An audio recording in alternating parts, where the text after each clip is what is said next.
Et la halachot. Chazak ou baruch rabotai. Besorot tovot, on est aujourd'hui le Hay Elul, 18.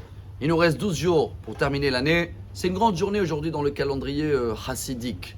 C'est l'anniversaire, la naissance du Baal Shem Tov, Rabbi Israël Baal Shem Tov. Ça remonte à 1698.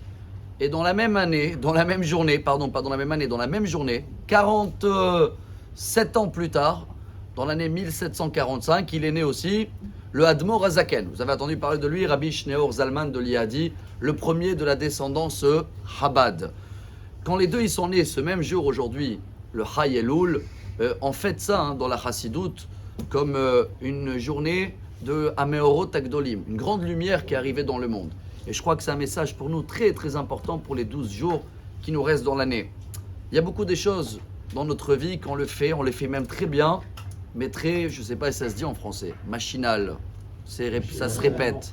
Voilà, très bien, vous savez mieux que moi. On répète, on fait, et il n'y a pas de la place pour les surprises. La joie, j'aurais même dit, beaucoup de joie. Le Baal Shem Tov, il nous a appris, il y a 300 ans, que peu importe la grandeur de la barbe que tu as ou le chapeau ou tu n'en as pas, des fois le tailleur de la ville, il fait une prière 10 fois plus sincère que le grand rabbin de la ville.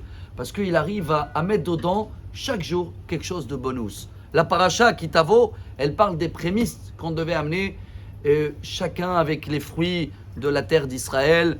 Et quelle joie il y avait dans le temple qu'un jeune agriculteur de 20 ans, il avait la même joie comme quelqu'un de 80 ans avec les nouvelles filles qui viennent de sortir ou les grenades. Mais on n'a pas le temps, de s'émerveiller. Pourquoi ? Parce que voilà, on a pris la routine et on croit même que c'est bien. Et on fait, alors le Baal Shem Tov, il nous apprend. Venez, on s'ouvre un peu. De temps en temps, on se lève un peu plus tôt. De temps en temps, on va dormir un peu plus tard. Mais rajoute, là, Tikkun Chatzot, là, tu vas faire le matin, il te botte des doutes. Rajoute des surprises, sois l'esprit un peu ouvert, parce que sinon, ça devient un robot. Et Dieu, il ne cherche pas de nous d'être des robots, Rabotai. Et 47 ans plus tard, il va venir au Admor Hazaken, il va rajouter encore une étage dans la Chassidoute. Et il dit, fais-le avec une joie intérieure. Pas parce que je copie, je vois un tel, j'essaye de le suivre. Chacun que ça vient de lui. C'est beaucoup de travail, c'est pour ça qu'on revient. On est une génération des bébés, Rabotai. Un bébé, il se merveille de tout. Même de lait, tu lui donnes de lait, il est content. On n'arrive plus à prier comme des bébés.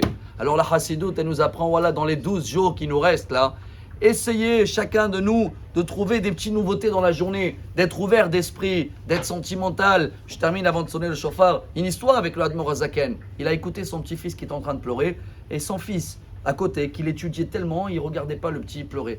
Il avait pris comme ça, il a bercé. À un moment, son fils, il se réveille et dit « Ah pardon papa, j'étais à fond dans l'étude. » Il a dit « Sache, moi aussi j'étais dans l'étude. Mais quand un juif, il pleure, peu importe quel âge il a, on est obligé d'arrêter l'étude, mettre de côté et laisser le sentimental de venir. » Voilà notre travail pour ces 12 jours et pour l'anniversaire de Admor Hazaken et de Baal Shem Tov. Et que voilà, même le chauffard, il doit nous réveiller comme des bébés.